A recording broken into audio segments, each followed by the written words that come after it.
transcendent, objective moral truths. Now, what's interesting about this is we started off with truth. We started off with truth for a reason, because it turns out that we can make a case for the existence of objective truth claims, including objective moral truth claims. And now the question becomes, well, what's the best explanation, though? These things exist. We've already made a case for that. The question is, how do we explain their existence? Now, I learned a lot about this from working gangs, and I worked gangs for a couple of years, and this is what I looked like back in those days, working gangs. And I had a case once involving a guy named Jesse. Jesse had been accused of torturing a rival gang member, but when I interviewed him, he basically said, you know what, it was okay for me to do this. He felt like, hey, you know what? There's a code. Like all of us who are gangsters, we have our own code. And this guy made an unwarranted pass at my sister, and he broke the code. So the due punishment for that code is he believed this was in other words, there is a law even for those who break the law. And this rival gang member had broken that law. And so therefore he felt no problem in doing what he did to him. And that started me thinking about kind of a hierarchy, a moral or a legal hierarchy. And there does exist a hierarchy. You'd even know it from your own practical experience. In other words, Jesse had his own beliefs as a gangster. Now, it turned out, though, that he had to bend a knee, basically, to the moral views of the gang in which he belonged. So he might have had his own views about things, but at some point he says, no, I embrace the collective view of my gang related to these kinds of issues, wherever the issue may be. Now, although that was true, his gang does live within the confines of Los Angeles County. So there are some municipal codes within Los Angeles. For example, you might not feel like you should be ticketed for parking on that curb in Los Angeles County, but it turns out, sorry, if you're going to live here, you're going to have to bend your knee to the municipal codes. You're going to get a ticket. And if you don't pay that ticket, you're eventually going to go to jail. So it turns out that while Jesse held his own views about morality, he bent his knee to the next higher up hierarchy and to his gang. And they, of course, whether they liked it or not, if they live in Los Angeles, they're going to have to bend their knee to the Los Angeles hierarchy. But of course, Los Angeles is within the state of California. So there are larger statutes within Los Angeles that apply to people living in Los Angeles, and therefore apply to Jesse, who lives in Los Angeles, and to his gang that resides in this area. And of course, there's another hierarchy of laws, moral laws, related to federal laws that overarch the entire country. And if you believe, now look, not everyone agrees that the United Nations has any power or should have any power, but we have a sense, at least ideally, that there might be a League of Nations that would somehow dictate what every nation within that league ought to do. Here's my question. How far does this go? Like how high does the moral hierarchy extend? That's a good question, I think. And that's why we asked the question I asked in the first session or the second session related to moral truth, to truths at all. Is it ever okay to torture babies for the fun of it? It seems to us, to me, and if it's not okay to torture babies for the fun of it, like what level of this hierarchy makes this determination? If I'm at the bottom level here, Jesse clearly thought it was okay to torture somebody in response. Now, even he might say it's not for the fun of it. Does it reside here? Like, how high up the hierarchy does this have to go? Because if it's just here as a matter of statehood, would it be okay then if I passed a law in Arizona that says it's okay to torture babies? Well, no, we'd say there's like some federal, okay, was it okay for some nations to torture babies when others don't? In other words, doesn't it seem reasonable that this premise that it's never okay to torture babies for the fun of it is a transcendent? It resides somewhere up here. Like people groups don't get to choose this, because if that's the case, then if one people group says, look, for us, it's okay, we'd be powerless to stop them. These are people groups. But it turns out that it's not a matter of people groups. It turns out that people groups, all moral laws are between people groups. Would you agree? In other words, I have no obligation to treat my police car in a certain way. Look, I have no obligation, moral obligation to treat my flashlight in a certain way. These are just objects that I use. And I have no, for example, obligation to physics. There's no obligation to the laws of physics. If there are people who think that the only thing that govern the universe are the laws of physics, well, you have no moral, you only have moral obligations to people groups. Have you ever thought about that?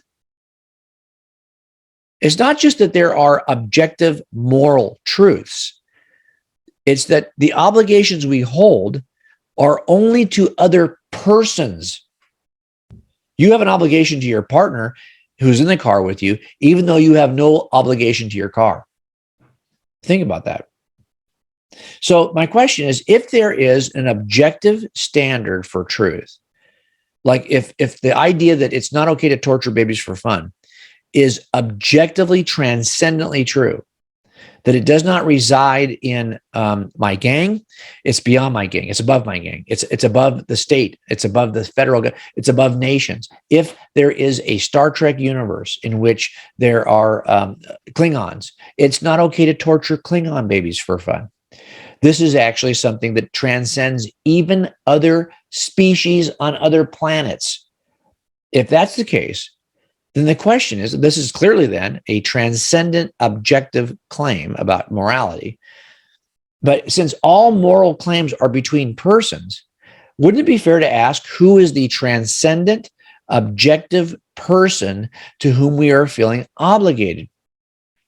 Look, on the flip side of this, if there is no objective, transcendent person to whom we are obligated, well, then we're just as Richard Dawkins says, right? And he wrote a book where he says the universe we observe has precisely the properties that we would expect or should expect if there is at bottom no design, no purpose, no real evil, and no real good. Nothing but blind, pitiless indifference. By the way, if the universe is governed by just physics and chemistry, acting on space, time, and matter, can you see that there would have to be blindless, pitiless indifference because there is no being that has sight to see this. There is no being. Now, look, you really can't argue about evil or why God would allow evil if, in fact, there is no God. It's just physics. So the question then becomes, is there some better way to explain? We talked about this, and this is why this all works together. I gave you 3 lessons on truth for a reason, because they feed into our 4 lessons on God's existence. Look, if moral truths just come from individuals, we can stay inside the room of the universe to get them, because we as humans are inside the universe. If moral truths come from just people groups, well, then we can stay inside the universe to get them, right? Or if this is the 3 options people typically offered. Either they come from people, or they come from groups, or there are no moral truths. They're simply an illusion. And I've seen people argue for that too. Well, either way you argue this, you can get these 3 explanations by simply staying inside the natural universe. And that's why I think these explanations are offered inside the room. If we can stay inside the room by just saying, hey, number 1, they're just people groups, or but you already know the problem with this. You're saying basically, that if it's just people who get to decide what is morally true, then you really could not deny any action as being morally equivalent to any other action, unless you're willing to say that somebody else as a person is not equal to you. Because if all moral truths come from people, to argue that one moral truth is bad compared to good, you're really arguing that person is bad compared to good, because that's all moral truths are just simply grounded in people. And I don't think that's going to be effective. And there's no way to evaluate one moral claim against another unless you're willing to say, well, you're just a bad person.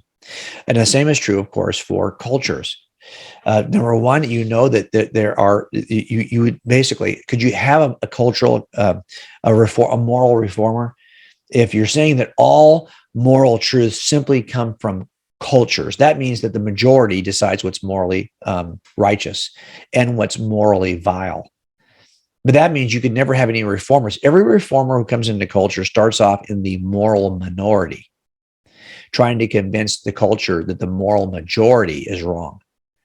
But if values, if moral truths are defined by the moral majority, then anyone in the moral minority is actually immoral by definition.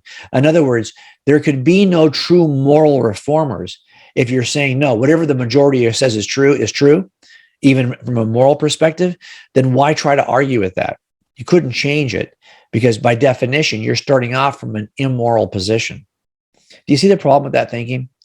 It is problematic. And of course, our common experience tells us that you cannot ignore moral truths unless you, and by the way, we're seeing this right now in culture where people are trying to argue that we need to not, why enforce laws that are grounded on moral principles? Well, if you stop enforcing them, this does not get rid of the fact that some things are morally virtuous and some things are morally vile. Our common everyday experiences tells us that this is the case.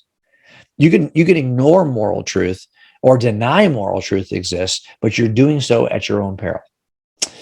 On the other hand, there's a third option. The third option is that moral truths come from a moral truth giver. That this personal obligation we feel is because we are obligated not to laws of physics or the power of physics, but we're obligated to a person who is the source of moral law. And this means, though, of course, we have to jump outside the constructs of what we talked about. Look, if there is a transcendent, supernatural moral being that is the source of moral law, we have to jump out of our strict limits of physics, chemistry, acting on space, time, and matter. And this is why someone like a Jerry Fodor, who is a philosopher and a cognitive scientist, says it this way: science is about facts, but not norms. It might tell us how we are, but it couldn't tell us what's wrong with how we are. There couldn't be a science of the human condition. This is why we look to a source that's outside of space, time, and matter.